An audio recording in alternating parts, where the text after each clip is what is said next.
In a blog post earlier this month, I was discussing radical forgiveness, and we went through the ancient Hawaiian method of forgiveness and a mantra that was all about forgiveness. Now, I'm going to expand on that topic a bit more today as we reach the point of our heart chakra. So an imbalanced heart chakra, or Anāhata chakra, is the feeling of being unable to forgive. And I know we've discussed that topic. Also, depression and anxiety can be an imbalance of the heart chakra. And I know, I want to keep my heart nice and safe and warm and, not open to any of those imbalances, or I'm always afraid of it being broken and hurts. But we must live in our society, and we must go forward. And within that, within us moving forward, then we are open to these imbalances and to life taking on its toll. So we will at some point feel these kind of feelings, some more than others. And when we do, when we find it hard to feel empathy and hard to forgive and hard to just move forward from the heart, that's when perhaps we could start to do some heart openers, we call it in yoga. We could do some heart opening poses. We could eat some heart loving food, and we could create more of a loving world to live in. Now, I do believe that love is all we need. I do believe that we can create a better world by loving each other more and bringing more peace into this world through the gift of love. So I guess the heart chakra is a biggie for me, and something that perhaps I've been studying for some time is all effects of the heart. Now, loneliness and depression and anxiety are certainly not to be taken lightly. And when we feel these feelings of depression, anxiety, loneliness, it can be one of the hardest things to be able to get through. And a lot of the time, we need to seek professional help for this, or perhaps even mainstream medication to get through. So the heart chakra is not one to be taken lightly. It's one that is extremely powerful and holds the key to these parts of our lives and these feelings that can take over. They can thoroughly take over your whole body, believe me, I know. So, little tips from me, from my research and from my reading and from my own knowledge. So, foods. Now we can look at our diet and look at what foods are heart friendly.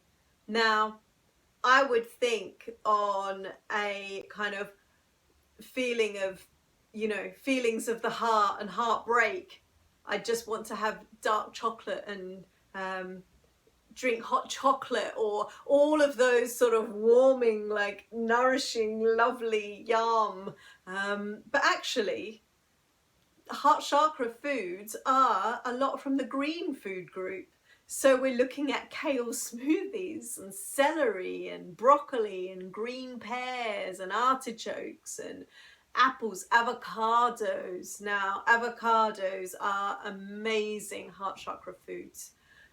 Cabbage, sprouts, asparagus. So we're really looking at these green foods for helping with that balance in our heart chakra. Now, the next point is to look at what we can do on the mat. So if you really think about it, so we're thinking of heart openers. So really, you know, we can be looking at back bends, looking at ones that are really sort of opening up this heart. So poses that we can look at are bow. So the one where, I'm not going to do it now, but we're holding our legs in the air and we're up. So heads in the air, down, legs in the air, and we're holding on at the back. Dancer pose, so same, upright, and then holding on to one leg in the air. That's quite an iconic pose, isn't it, in the yoga world? Upwards dog. So when we do our sun salutations, which actually might be a nice flow to be doing for the heart chakra as well.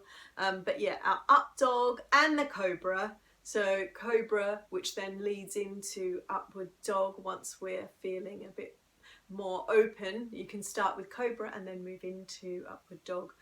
And sphinx as well, and any of the back bends. So we could look at camel, the standing back bend, pigeon pose and variations of pigeon pose, and the cow as well. So when we're doing our cat cows, doing the cow pose, and they're all nice, bending the back and opening the heart poses. So when we bring this into our meditation, we're looking at love. So we're looking at self-love, the words that could resonate with you for self-love, for warming your heart. I love myself. I love myself throughout.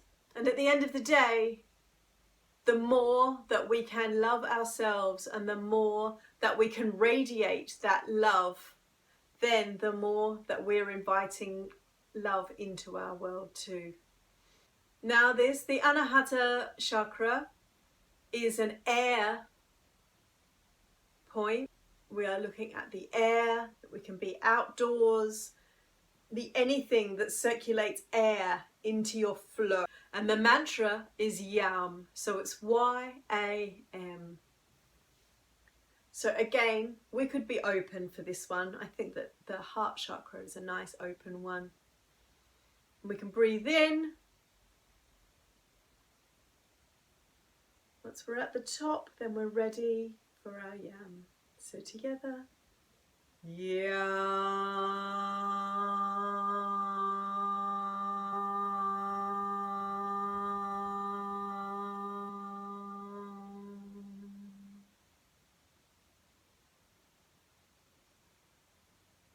And if you felt to, you could carry that forward into your meditation practice. So if you could do 5 or 6 out loud, and then in the whisper, and then silently in your mind, and then back to out loud, back to the whisper, and then silently in your mind. So again, beautiful ones, beautiful heart chakra, heart opening friends.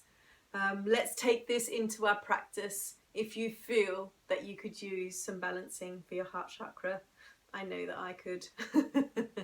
So I bow to you with all my heart, and I thank you for joining me today. Namaste.